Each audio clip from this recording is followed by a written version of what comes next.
taught to be, it's their obesity, they're getting fat, I'm slowing down. So we find that the patients go through a vicious circle.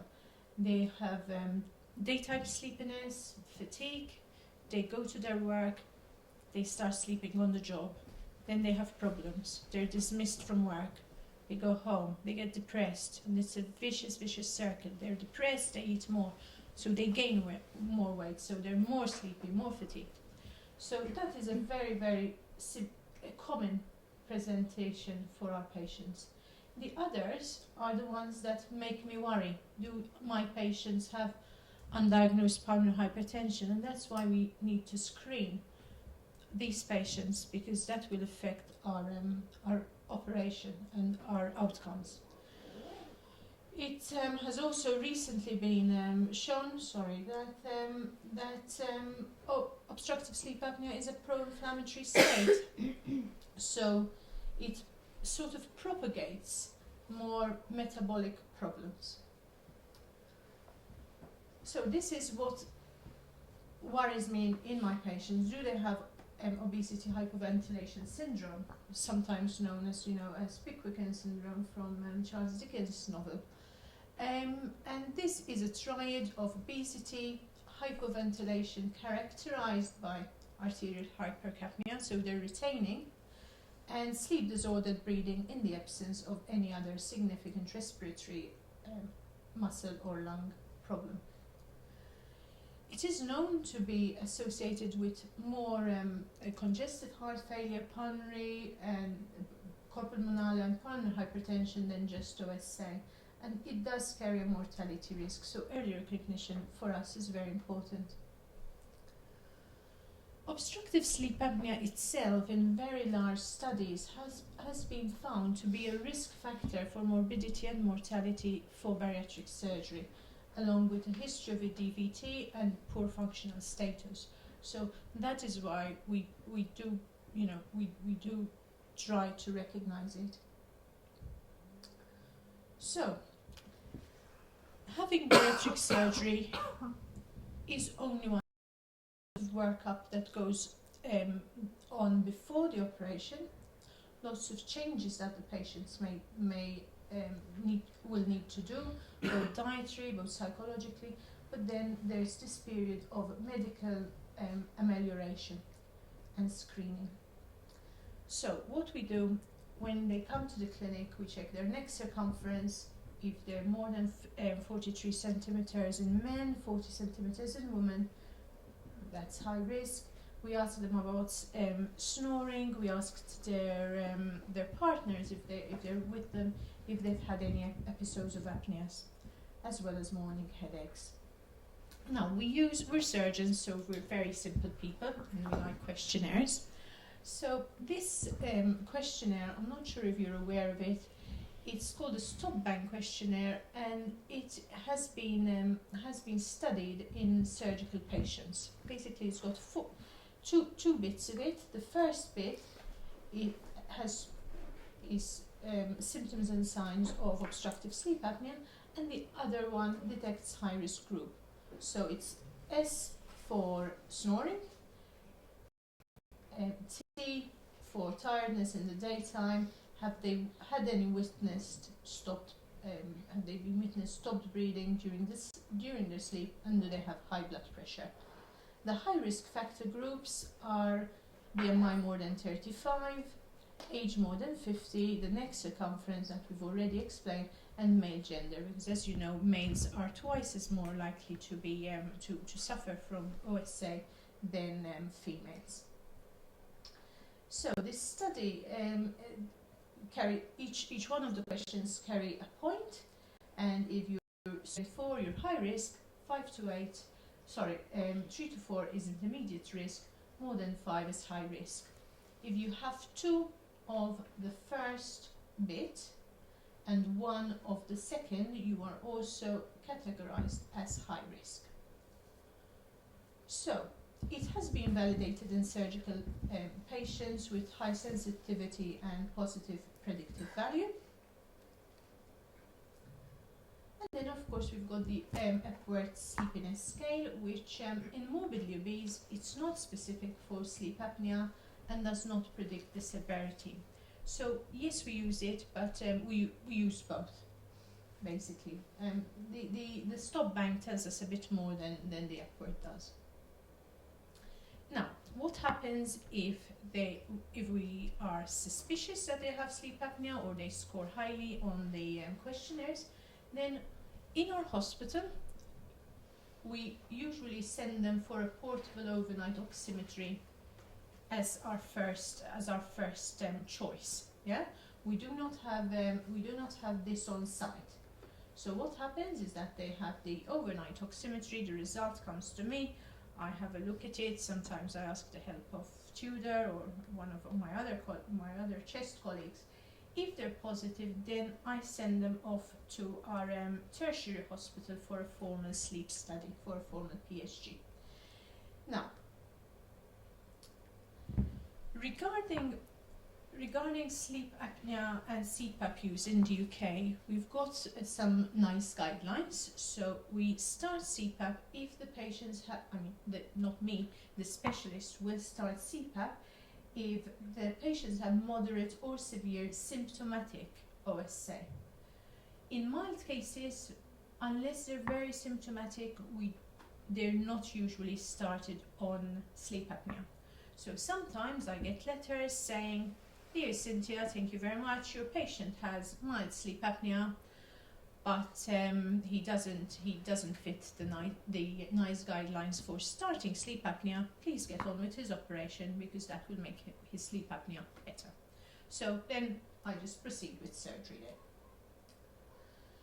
So this is just a bit about the severity. So the severity is not only taking in consideration their apnea-hypopnea score on the sleep study, but also the severity of their symptoms. Are they falling asleep at work? Are they not able to do are they not able to drive? Because of the risk. So it's all in consideration, not just the number of the sleep study, but most importantly the symptoms. Now, as you know, you've seen patients with CPAP, and we all know that compliance is a problem. These patients don't like the mask on their face all night. Their nose gets dry, their mouth gets dry. Their partner sleeping next to them don't like that. So yes, it's a good treatment, but at least in the patient group that I deal with, compliance is not excellent. So weight loss is an effective therapy as well, especially in the overweight and the obese that comprise about 90% of the patients with obstructive sleep apnea. So how are we going to get him again to lose weight? We know that weight loss is good. We know that even a small amount of weight loss, a 10% amount of weight loss is good. It lowers their blood pressure, it lowers their type 2 diabetes, their hyperlipidemia gets better, and their mortality decreases.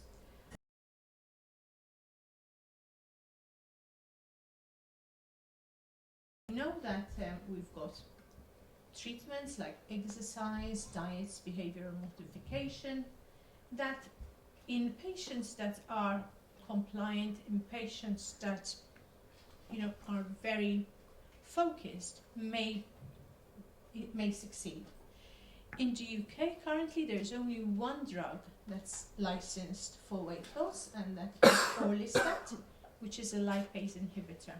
So the patient eats something that's fatty, takes the medication, and then decides next day, I won't take the medication again because I've had diarrhea. So again, compliance is a big issue. Unfortunately, we don't have some of the medicines that act centrally that are licensed in the US. I'm not sure what the situation is in Romania. There is a temporary measure that we sometimes use called the gastric balloon. So this is what it says on the tin. It's a gastric balloon inserted endoscopically that then is filled with fluid. And it's a temporary measure just because they're only licensed for between 6 to 12 months. So yes, if you want to get a patient fitter for, say, a purpose, if you have a patient that has got a BMI of 35, say, and it's a female, and they're only eligible for to receive fertility treatment if they go down to BMI less than 32, say, yes, it may work, but you need to remove it after a year. And we know that all these are characterized by recidivism. The patient would gain weight, and sometimes even more in most of the patients. So we know, on the other hand, that bariatric surgery does work. We have this study, which is a huge study that was recruiting in Sweden between 1987 and 2002, and they recruited 2,000 meshed pairs. So some went for surgery, and the surgery at this point was surgery that was done during that time period. So it's got, because of weight regain, and I'll tell you a bit about it later. But even though strokes decrease incidence of cancer in women, things like endometrial and breast cancer, and they had a rather low prevalence in their population, 23 and 22%. But as you can see, on a 2-year follow-up, the surgical arm, only 8% had sleep apnea, while the med, as you can see, we're not doing that up the vertical banded gastroplasty any longer, and 61 patients with sleep apnea were able to come off their treatment. And this is the diabetes results. 65.1% were able to stop their meds after 2 years. So we've done those surgery. The in-hospital mortality rate was 0.07%. Yeah, this is over a 20-year period. But most were in respect to diabetes. So these were the guidelines. BMI. So patients would be eligible to having surgery on the NHS, so for free, if they have a BMI of 40 or more, or if they have a BMI of 35 with a significant comorbidity, which we regard OSA as being one of them. They have to be age over 18, and yes, we do some that are younger, but they're done in very few centres in the UK, usually in collaboration with pediatric surgeons, but more importantly, pediatric psychologists and family therapy. Obviously, if a child aged 12 reaches a BMI of 50 or 60, there is something probably either genetically wrong, you're dealing with Prader-Willi or genetic causes of obesity, or else there is lots of social turmoil in that family. They have to be fit for a GA and for surgery, and again, the multidisciplinary team. This is very, very important. So it's not just the surgeon saying, coming for a consultation with the surgeon saying, yes, have the operation tomorrow. This is it. It takes a lot of workup, and in the UK, patients with a BMI of 50 or less need to have at least 12 months in this program of non-surgical weight loss management with the dietitian, with the physician, with the psychologist, and they have to have tried all appropriate and available non-surgical weight loss management. Not only that, but they need to understand that these operations need long-term follow-up. Initially at the centre, so first 2 years would be regular visits with us, but then regular visits with their GPs regarding blood tests. So this is what changed in the guidelines in 2014. This is that they said patients with recent onset diabetes, even if they have a BMI of 35, need an expedited assessment, and even if they have a BMI of 30 or above with recent onset diabetes, they need to be considered. It needs to be one of the options for the patients. They said that if they're of Asian family origin, you might need to consider, decreasing the BMI, because we know that these patients get metabolic problems at lower BMIs than Caucasian people. And again, they need to be involved in this tier 3 system, this program, 6 to 12 month program that I was alluding. So, and this all came about because we now at least have 8 RCTs that show bariatric surgery is associated with type 2 diabetes remission, and this remission is durable and associated with not only just correction of the numbers, but also associated with decreased incidence and severity of micro and macrovascular complications associated with diabetes. So, regarding to which operation, so there are loads of operations, and every couple of months someone invents a variant of an operation, because we're surgeons, that's what we like to do, that we like to name something, you know, a board operation or something like that. So, there are numerous operations. There are some that are that might be considered obsolete, like this one. This is a jejunal ileal bypass. This was an operation done in the 60s, where they got the jejunum and just plugged 14 inches, so just this much, 14 inches of jejunum to the last 4 inches of the ileum. So you would understand that that would give the patients lots and lots of malabsorption. Not only malabsorption, diarrhea, but these patients were at risk of things like renal and liver failure. So we don't do that anymore. This is the operation that I alluded to about that was done in the SOS study. So this is a vertical banded gastroplasty. So in those days, their staplers that we used to divide but not cut. Yeah. So what they used to do is do a row of staplers here, but that wasn't cut. So what used to happen is that this, with time, used to recanalize. So the idea is that the food would go through this little pouch and then to the rest of the stomach, because this was closed off. But because these machines didn't cut, the patients were just after say, 5 years, this was recanalized so that the food could go through the majority of the stomach. So the operations that we do today commonly are these 3.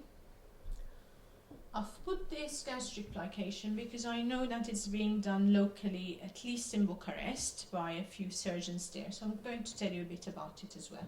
But these are the 3 that are most commonly done, especially these last 2, the sleeve and the bypass. So the gastric band, what it is, it's a silicone ring. This is put around the cardia of the stomach. It's connected by tubing to a port that usually lies under the skin, usually either here or in the epigastrium. This is what it looks like when it's in, so it's around the stomach there, and the idea is that when you inject fluid, when you inject saline into the port, so when you inject saline into this bit that's just under the skin, it alters the tightness, so it makes it more tight. So this is tighter. The idea is that the patient feels that, then you get sort of vagal signaling to the brain with the satiety receptors up the vagus, and the patient stops eating. So that's the idea behind it.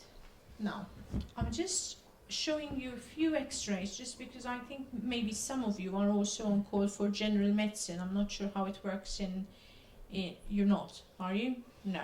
Anyway, just in case you ever come across a band complication, I'm just showing you these. So usually you've got the spine there and you've got the band there, and that's how the band is lying. So there's about a 45-degree angle there. Not that we calibrate it on the spine, but that's how it's usually lying, and that's what the port looks like. The idea is that you do a contrast study, you fill, you've got the small pouch, and then it slowly trickles down to the rest of the stomach. So the band itself carries very low morbidity and mortality initially. Yeah, it's just like doing a diagnostic laparoscopy. So it's just like the ladies having, lap sterilization or just a diagnostic laparoscopy. You're not cutting, you're not joining, you're just putting this around the structure. So the only complications that could rise initially are things that are like a laparoscopy, like iatrogenic injury, or port side bleeding. No supplements are required. The problem with the band is long term. Long term, about 15 to 20% of these bands need to be removed. I'll talk about slippage. Sometimes you get patients that you might see who have bands who come with GERD-like symptoms, reflux symptoms, because the band is maybe too tight. Sometimes they come with a chalasia-like symptoms, again because the band is too tight and they might be regurgitating. So those patients you might be seeing because of aspiration. The slippage is the thing that you don't really want to miss. I'm not sure what's happening here. Okay, yeah, there we go. So, if the patient has dysphagia and vomiting a while after a band adjustment, so sometimes you adjust the band and you've overdone it, however, and then you just remove a bit of fluid and that's fine. However, the patient hasn't had an adjustment recently. Sometimes what happens, is that this bit of the stomach herniates up. So you've got a bit of stomach that gets incarcerated. Yeah, so that is really an emergency. So you can see that the band looks differently from the one that we had previously. And when you do if you do a contrast swallow, if you need to do this, there's no passage into the rest of the stomach, so the patient is completely dysphagic. Sometimes they can't even swallow their own saliva, they're just stretching and vomiting. So the first line is to deflate the band. Stick a needle into the sport. Yeah, it doesn't matter initially what needle it is. If it's an emergency, you can use any green needle. If you're trying to to set it up, yes, there is a special needle called a Huber needle that you might want to use. But in an emergency, any sterile green needle would do. If the patient is still dysphagic, if the patient is still vomiting, then we need urgent exploration. And I've put laparoscopic in brackets. Even if in your hospital there's no one that can do it laparoscopically, that's fine. It's an emergency. They can have it open. Yeah. What you don't want to happen is for that bit of the stomach to die off, and then the patient needing a total gastrectomy. Yeah. So that's one. It's uncommon. Yeah. It's less than 1%, but it's something that you could see with bands. This is the sleeve gastrectomy. So what we do is ask our bariatric anaesthetist to put in a bougie, which is usually about 34 French. We mobilize the greater curvature and we staple there very tight with the bougie.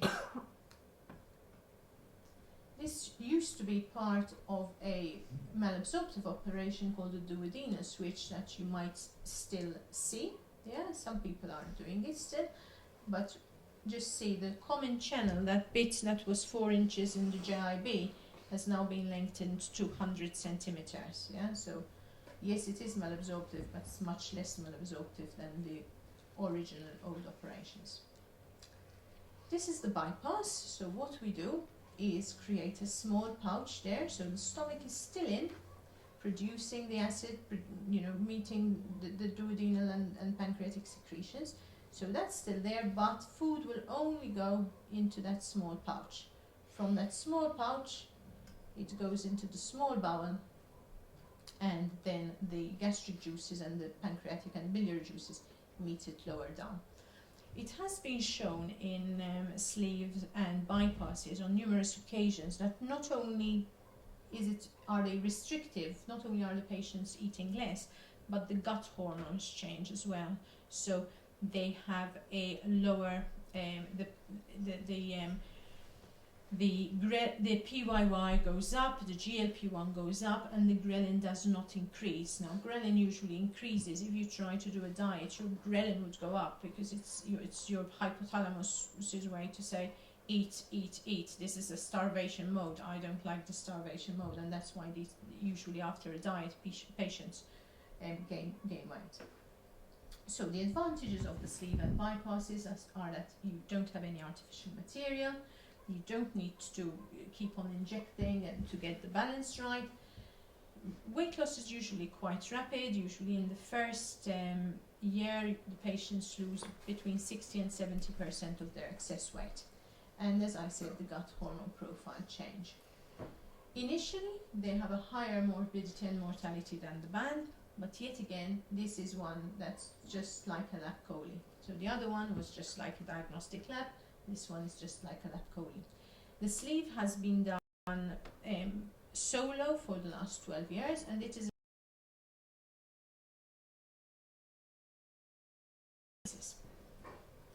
plumbing anywhere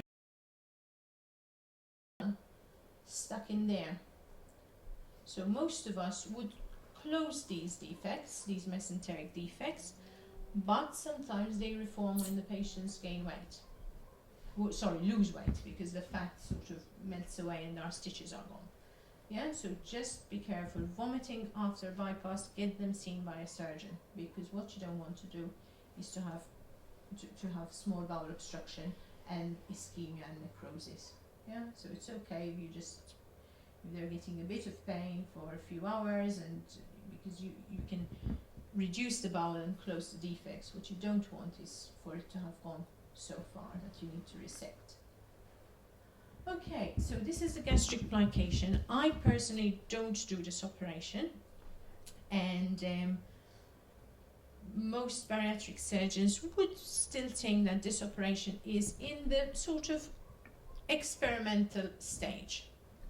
But it's being done, and what it tries to do is to recreate a sleeve gastrectomy, but instead of using the staples, which can be quite costly, is using stitches. So what happens is that they mobilize again the greater curvature, as we would do for a sleeve, but then imbricate the stomach into itself. So it tries to recreate the shape of the sleeve. Yeah, but here we use staples. You at least need about 4 firings, so that that could be quite costly compared to just using sutures. So again, no foreign bodies, no bypass, no intestinal resection, no need for staples. Some people that do it say that it's potentially reversible. After it's been imbricated for a while, I think it's usually a bit stuck. It's difficult to standardize, and it's difficult to, especially up here. It's very easy to tighten a bit too much, and that's when the patients then have intractable nausea and vomiting, and you have to go back and undo things. Weight loss is inferior to the sleeve, but maybe comparable with the bypass, at least the early work that people are showing. So that's the plication. Now, going back to obstructive sleep apnea, if we do diagnose that they've got OSA, most bariatric MDTs would say, okay, start them on CPAP and wait a bit, 6-8 weeks. There is no evidence, there's very little evidence that says that the patients will be better off by doing that. But you've started a treatment, most patients feel better off, they feel a bit more lively and can exercise a bit more once that somnolence is gone, and we went. Regarding anesthesia, we have a bariatric anesthetist. Obviously, they need proper positioning, they need lots of pre-oxygenation. It's standard intubation. Sometimes they are difficult to intubate, and sometimes they need visual laryngoscopy or awake fiber optic. Monitoring for most patients is just standard monitoring, and invasive monitoring with A lines and CVP lines are only used in a very small majority of the patients, even if their BMI 60 or over. Regarding post-op, where to nurse them. Now, in my hospital, we've got a traffic light system. So if they're, say, high risk, are redos, they all go to HDU. With obstructive sleep apnea, we say they're amber. They're somewhere between green and red. So if the operation goes well, if the patient's young and fit with no other comorbidities except for the sleep apnea, then we see how the operation goes, and then depending on that, we either get them to a normal surgical ward or else we get them to HDU. Some people say all to HDU, some people say all to the ward. It depends on their experience, the number of cases being done in the unit. and and the patients basically. So we do tell them and insist that they bring their device with them for the operation, because we like to use it overnight when they've just had surgery. So we aim to restart the CPAP immediately to avoid post-op atelectasis and respiratory failure. There was about something like 7 years ago a few case reports of patients having leaks, and it was blamed on the CPAP. It has been shown not to be the case. However, I would say, always speak to your surgeon and what he or she wants. If it's a very delicate anastomosis, if it's a redo, he or she might not want that extra small risk of positive pressure going down the esophagus. But, personally, I think that the risk of atelectasis and failure is more than the risk for my anastomosis. So the other thing is with painkillers, with these patients, we try to use opioid sparing because we don't want them to have respiratory depression. Now, coming to the results of surgery and sleep apnea, has been a recent meta-analysis that shows that 79% of patients either resolve or have improvement in their sleep apnea. And so they concluded that bariatric surgery is strongly recommended for patients with OSA who have a BMI of more than 35, in keeping with the guidelines. However, as with anything, you have to discuss the risks and the benefits with the patients. They are having an operation, and any operation carries risks. If obviously they're debilitated with their obesity, they're debilitated with their sleep apnea, they're debilitated with their diabetes, they themselves would come asking for the operation. If on the other hand they're surgery averse and don't want to have an operation, then that's fine, that's their life. You tell them the risks and the benefits, but can't impose anything on them. This is another study that was published in 2015 that also went into a bit more detail regarding the AHI index. So here we can see the mean indexes pre-op, and this is post-op. So most studies showed a significant improvement. However, there may be residual disease. We may be able to shift the patient from a very severe OSA to a moderate OSA or a mild OSA. So most patients should be retested at some point, say once their weight loss has plateaued after 2 years. What in reality happens is that after about a month, the patient just says, "Oh, I'm losing weight. I'll return the machine," and then they lose contact with the center, unfortunately.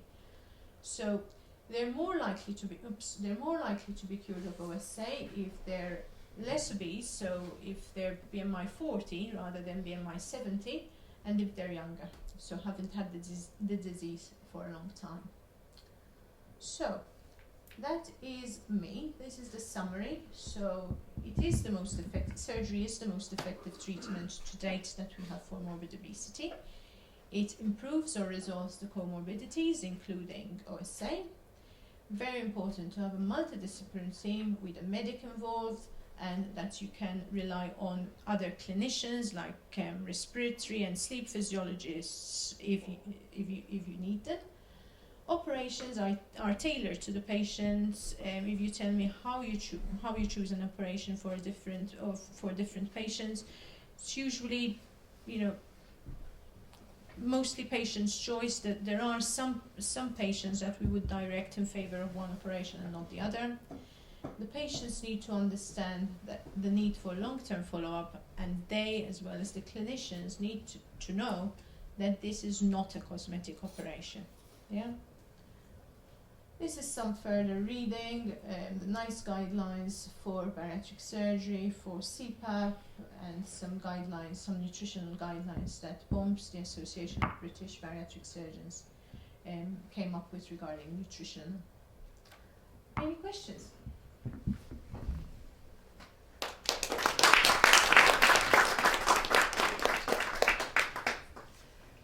Do you perform usually capnography or gasometry to check the hypercapnia in this kind of patients? Do we what we do if they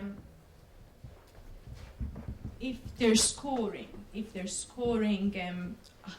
highly, or if we suspect it, we also have we send them to the sleep lab to have the PSG. We also have, as part of RMDT, a physician. So if I see the patients, if my nurse sees the patient, and we say, short of breath, even walking from the chair to them, we send them to the physician. Yeah.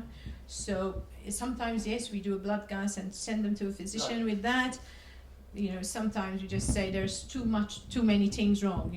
Previous CVRs, previous diabetes on 5 different. So if they, if we have a very low threshold to refer on to a physician for a full workup, yes. And when we talk about CPAP, you mean also non-invasive yes. mechanical ventilation? Yes, okay. yes. So B-level CPAP. Yeah. Cynthia, how do you select a particular operation for a particular patient? Okay, so first of all, most of them would have come up with a conceived idea. I know that person, she had a bypass, it worked for her.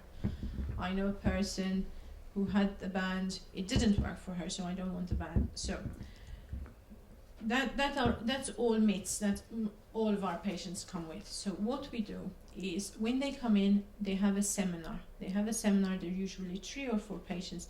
They have a seminar of an hour with the nurse, and she tells them what is myths and what is facts about the operation.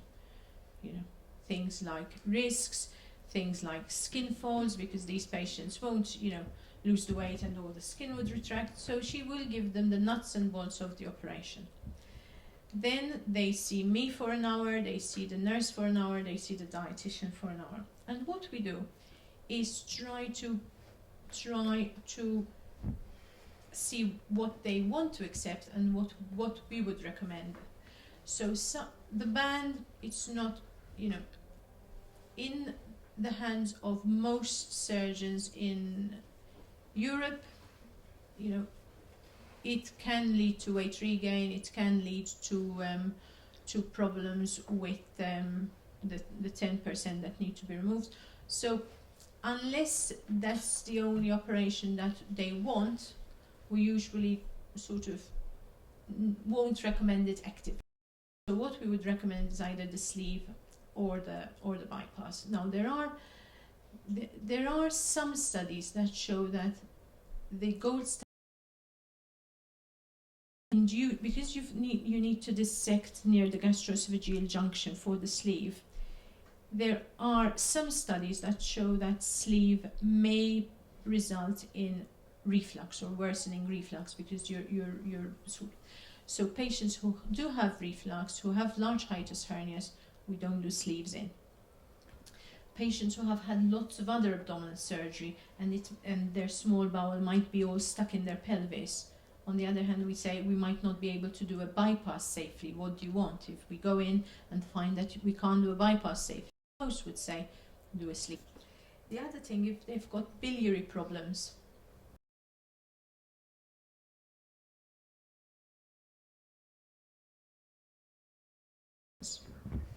so it's sort of usually in the straightforward patient, they choose between a sleeve and the bypass in my practice. Yeah, thanks, Cynthia. I just had a couple of questions, really. Firstly, in my clinical practice, I've got hundreds of these people who are overweight with borderline respiratory failure. Lots of them have got sleep apnea, possibly even more of the undiagnosed sleep apnea. first question is, should I be referring them all to you? The second question is,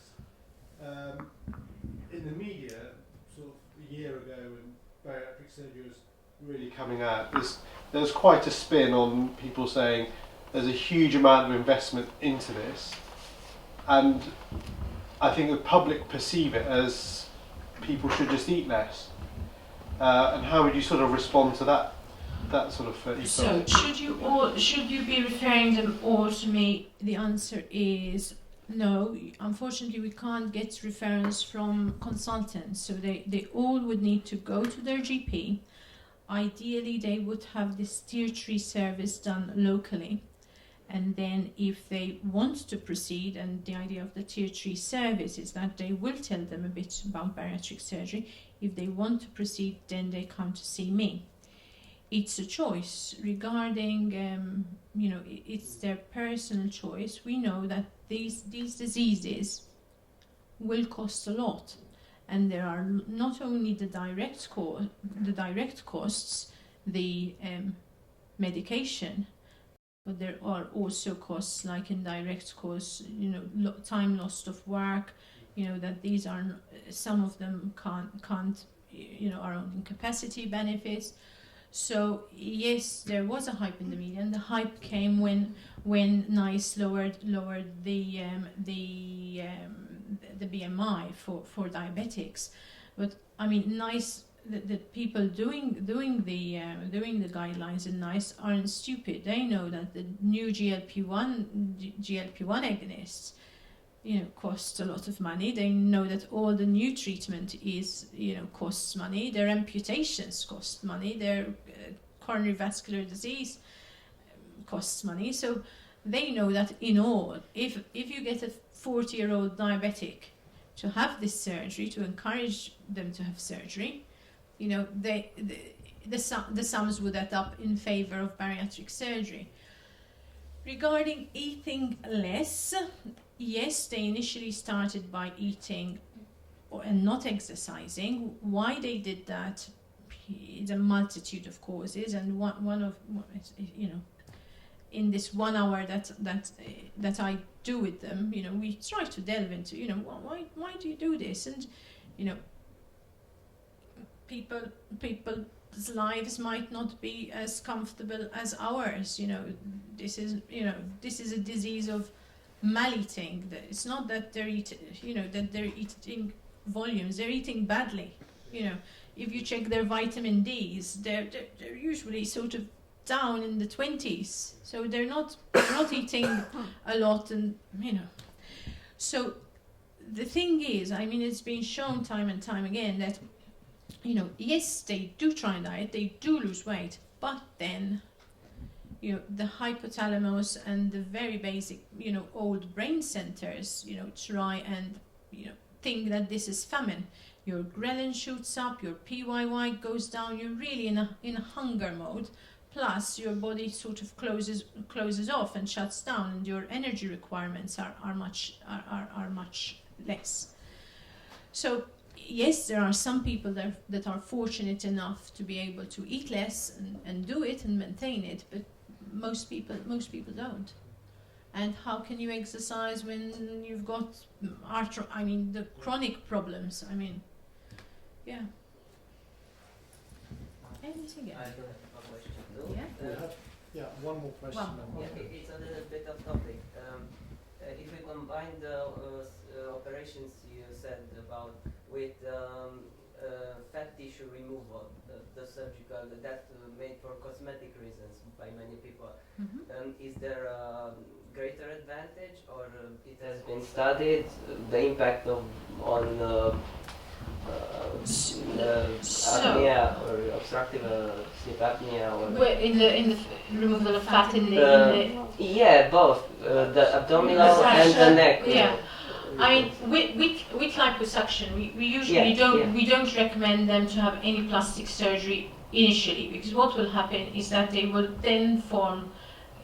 lose weight, and then they will form skin folds. So what we would advise in the UK, plastic surgery is not part of the package. So yes, you will get the bariatric surgery if you qualify on the NHS, but you wouldn't get your plastic surgery on the NHS, even if you drop to a BMI of 25. So we would say if you're going to invest your money, have it later, have it at 2 years once your weight loss has your weight loss has plateaued. There have been some studies that what you're saying, having liposuction or removal of it hasn't been shown to make much difference. Yeah, so most patients are up and out of hospital in 2 days. If you're going to do a massive apronectomy, the risks doing it at this stage when they're big is much more. The complications and the wound breakdown rate are much more. So that's why people don't do that. Yeah, we do the bariatric operation, they lose weight, and then they can come for their skin removal. Metabolically, it hasn't been shown to be any different. Yeah, but in the short term, let's say 5 kilos loss, AHE reduction with 2. Yeah. That's with bariatric surgery. Yeah. Not with other mechanical or surgical removal or direct surgical removal of the fat tissue. It's not correlated. I'm not sure. I mean, it has been shown that even if you lose weight medically, your AHI index drops. So presumably, if you lose any weight, it will drop. But why wouldn't you want to be morbidly obese and have this big, and that's the area where it's usually infected, excoriated in these patients. So you really don't want to be operating down there. I'm happy that I operate up here. Thank you very much. Thank you very much. Mulțumim. Cu această prezentare vă invit la cocktailul din seara asta, unde va fi grătar, șuncă, carne, cartofi și așa mai departe, ca să recuperăm din ce am pierdut în timpul zilei. La ora 8 vă așteptăm aici pentru mâine dimineață la 9 fără un sfert cu prezentări de cazuri. 4 cazuri vor fi prezentate și după aceea prezentarea lui mine. Mulțumesc foarte mult! Mulțumim.